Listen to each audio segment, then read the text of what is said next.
Bonjour tout le monde, j'espère que vous allez bien.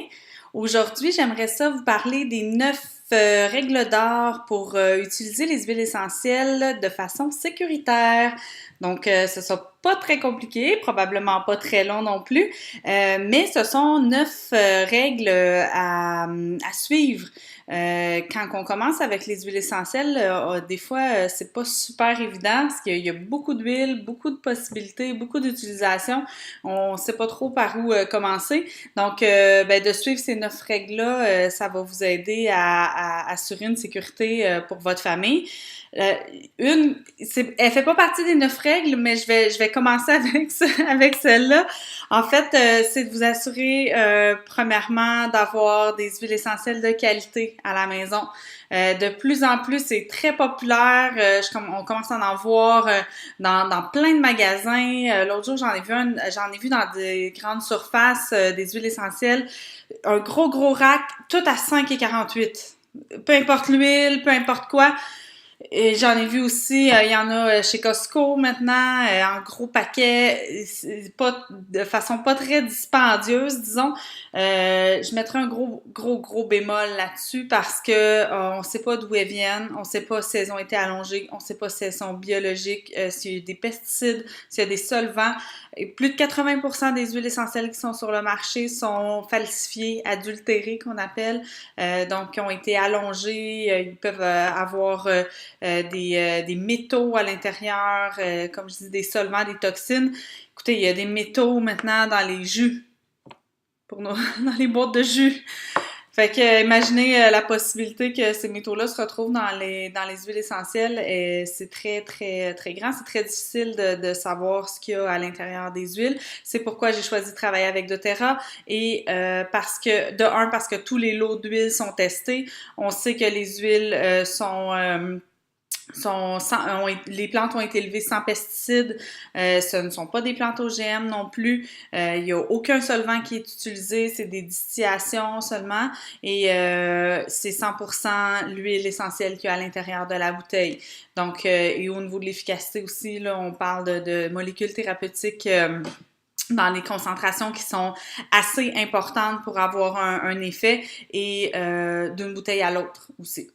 Donc, ceci dit, maintenant que vous utilisez par exemple vos huiles essentielles doTERRA, la première règle à suivre, c'est d'utiliser le bon dosage.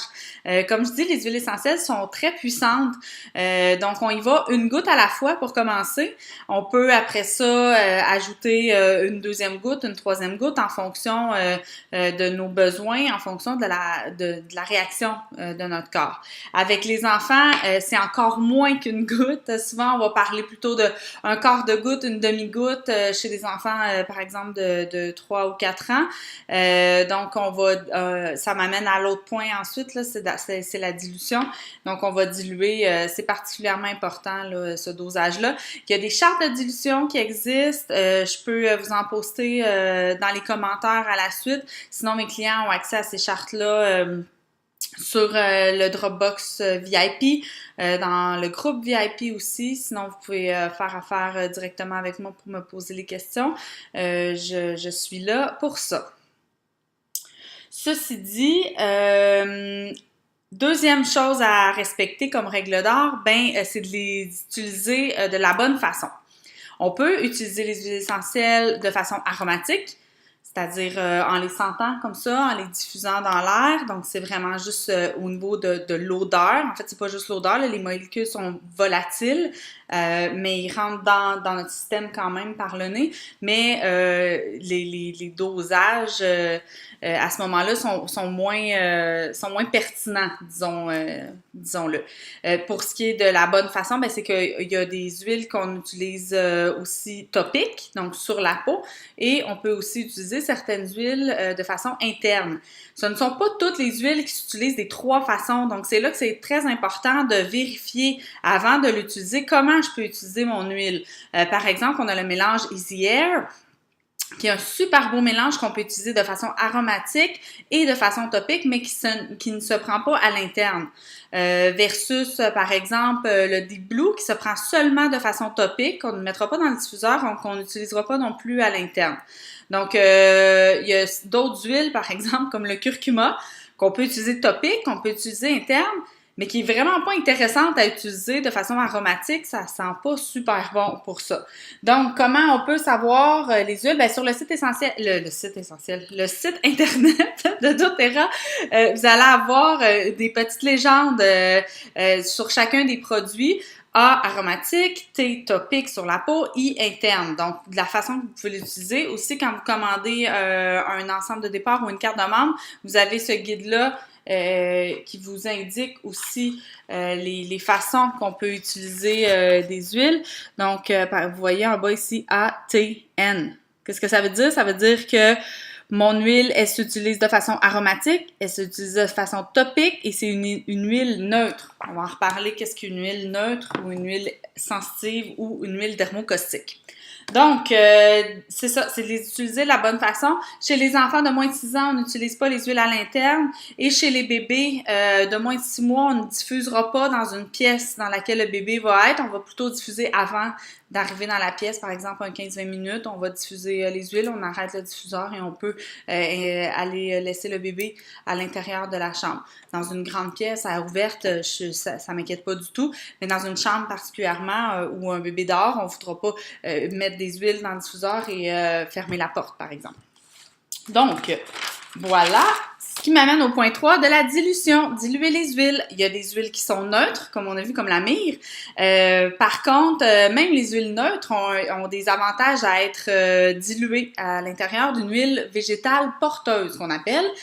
En fait, c'est quoi les avantages de diluer les huiles? Bien, premièrement, les huiles essentielles, c'est ce qu'on appelle les composés aromatiques volatiles, c'est-à-dire que les composés s'envolent facilement dans les airs. Si on veut les utiliser de façon topique, on veut pas mettre l'huile sur notre main, par exemple, puis que là, toutes les molécules s'envolent dans les airs, on veut les garder. Donc, l'huile végétale porteuse, c'est ça qu'elle va servir. Elle va servir à emprisonner l'huile essentielle et à l'aider à être absorbée à travers la peau.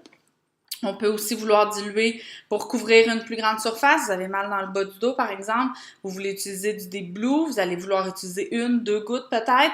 Maximum, mettons 3. Avec 3 gouttes, vous ne faites pas l'ensemble de la carrure du bas de dos de votre mari, par exemple. Donc, on va vouloir utiliser à ce moment-là une huile végétale pour pouvoir couvrir une plus grande surface.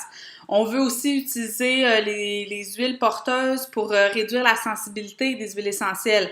Donc, quand on parlait d'huile neutre, d'huile sensitive, en fait, sensibilisante, en tout cas, donc, si on a la peau sensible, ça se peut qu'on réagisse. Et les huiles dermocaustiques. Qu'est-ce que c'est? C'est qu'une huile neutre va être appliquée sur la peau, il y aura aucune réaction au niveau de la peau. Une huile sensitive comme la menthe poivrée, par exemple, pourrait créer une petite réaction, une petite rougeur chez certaines personnes qui ont la peau plus sensible. Et une huile dermocaustique, c'est une huile qu'on appelle une huile chaude. C'est une huile qui va toujours créer une espèce de rougeur. C'est une huile qu'on va vouloir toujours diluer avant de l'appliquer sur la peau. Je pense entre autres à l'origan, la cannelle, le clou de girofle, qui sont des huiles dermocaustiques et qu'on va toujours diluer avant de l'appliquer sur la peau. On va aussi vouloir diluer pour appliquer moins d'huile. Donc, chez les enfants, c'est la façon qu'on va l'utiliser. C'est comme ça, c'est qu'on va diluer les huiles à l'intérieur d'une huile porteuse pour qu'à chaque application, on n'ait pas à mettre 1 ou 2 gouttes à chaque fois. On va vouloir plutôt utiliser un quart, une demi-goutte. La façon idéale de diluer nos huiles, particulièrement pour une utilisation quotidienne ou régulière avec les enfants, c'est le roll-on. Comme ça, ou à l'intérieur, là, celui-là, il est déjà fait, il vient de la collection pour enfants. Il est déjà pré-dilué par doTERRA pour l'utilisation chez les enfants de 2 à 12 ans. Mais on peut en faire aussi des dilutions maison. Même chose, on a les chartes de dilution. Par exemple, votre bébé a fait des dents. Vous voulez utiliser quelque chose pour le soulager un petit peu de ce côté-là. On va vouloir aller chercher, par exemple, de la camomille romaine. On va utiliser 1 ou 2 gouttes dans un roll-on en fonction de l'âge du bébé. Donc, voilà pour ça. Je vais m'assurer que j'oublie rien de ce côté-là. Oui, avec quoi on dilue? Ben en fait, ma préférée, moi, c'est l'huile de coco fractionnée de la compagnie doTERRA. Pourquoi j'apprécie cette huile-là? Ben pour son prix qui est plus avantageux là, qu'une autre huile végétale, par exemple comme l'huile d'amande ou l'huile de jojoba. Aussi parce que elle a une rapidité d'absorption vraiment intéressante. On l'applique en dessous des pieds des enfants, par exemple, et tout de suite, elle est absorbée, elle n'attache pas les vêtements. Donc, c'est vraiment une belle huile à utiliser avec les huiles essentielles. Quand il est question d'huile pour le visage, par exemple, vous faites un sérum, si vous voulez diluer une huile pour les rides, les ridules, tout ça, ben, j'irais plus avec une huile hydratante, là, comme l'huile d'amande, l'huile de jojoba, l'huile de chanvre, l'huile d'abricot. Ce sont toutes des belles huiles. Je trouve que, personnellement, l'huile de coco fractionnée dans le visage, j'aime pas ça. Moi, j'ai une peau qui a tendance à boucher rapidement les pores, donc c'est vraiment pas l'idéal. Quoique je l'utilise, par exemple, le roll-on de rose ou de magnolia, qui est dilué dans une huile de coco, mais je fais juste le contour des yeux, puis c'est vraiment un contour là, très large, là. On va voir plus tard là, pourquoi. Donc, voilà, si jamais vous avez un trop plein d'huile, par exemple, vous avez mis 3 gouttes sur votre enfant, c'est tombé, on va tout simplement diluer avec une huile végétale, jamais avec de l'eau. Même chose si vous avez, ça m'est arrivé l'autre jour là, dans les yeux, de prendre une bouteille de cassia, de cannelle dans mes mains, et la bouteille, c'est le goulot, en tout cas une huile qui était tombée sur le rebord de la bouteille. Je m'en suis pas rendu compte et je me suis frotté les yeux. Là, je m'en suis rendu compte. C'est là, première huile sur laquelle je suis tombée, une huile d'olive que j'avais dans la cuisine. J'en ai mis dans le fond de la main et tout de suite, là, ça l'a soulagé. J'ai juste dilué l'huile avec une huile d'olive. Donc, ça m'amène à dire qu'on évite les yeux. Ça, c'est la 4e règle. Les yeux, le nez et les oreilles. Donc, jamais d'huile à l'intérieur des oreilles, ni dans le nez, ni dans les yeux.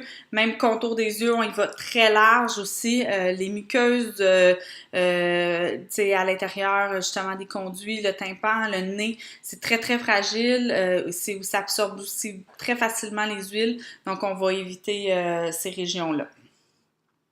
5e règle, ben, c'est de prendre en compte sa réalité personnelle, sa réalité individuelle. Par exemple, t'es enceinte. Par exemple, t'es malade, tu prends des médicaments, t'as déjà eu t'as un antécédent de cancer hormonodépendant. Ce sont toutes des choses qui pourraient interagir avec les huiles essentielles. Donc, c'est vraiment pertinent de s'informer comme il faut avant d'utiliser une nouvelle huile, à savoir est-ce que ça me convient.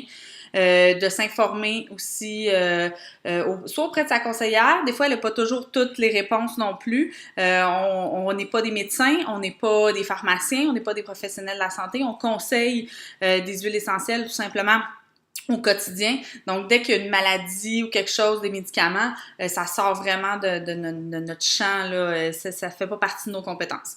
Donc, de consulter à ce moment-là votre pharmacien pour savoir si les huiles essentielles que vous utilisez sont compatibles avec les médicaments que vous prenez.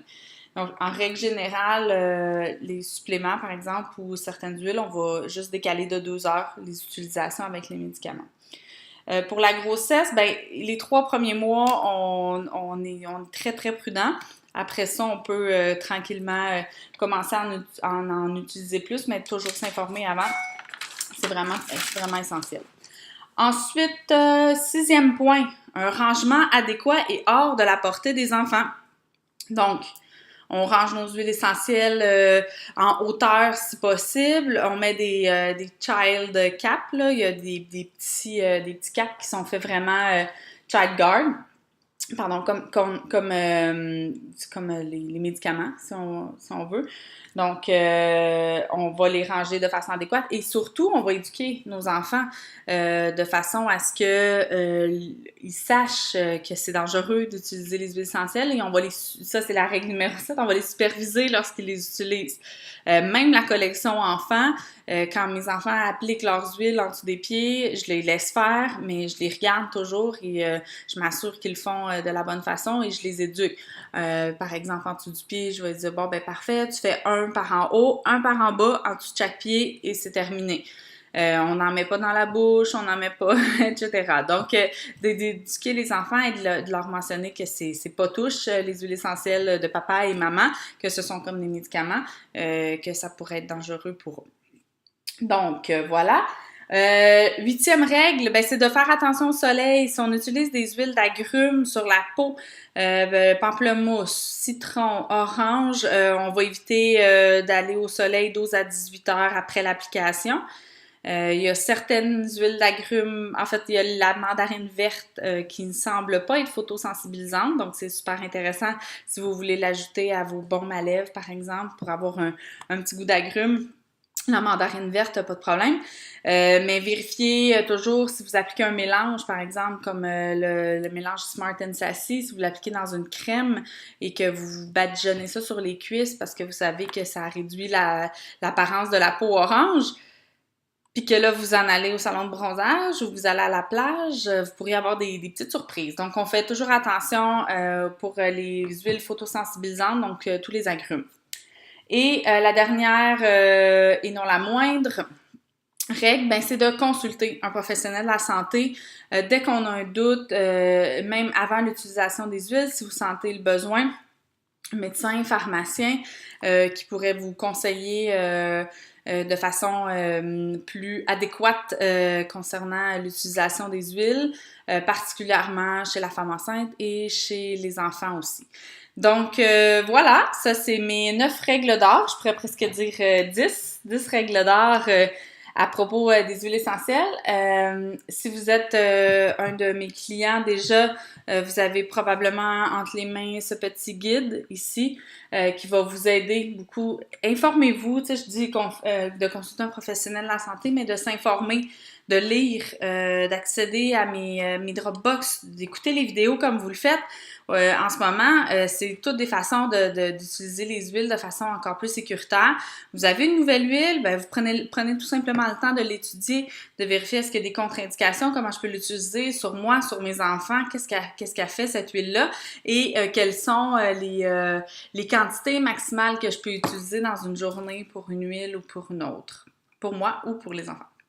Donc voilà, je te remercie vraiment d'avoir été là avec moi et on se retrouve la semaine prochaine pour un autre potentiel live vendredi à 16h. Bye!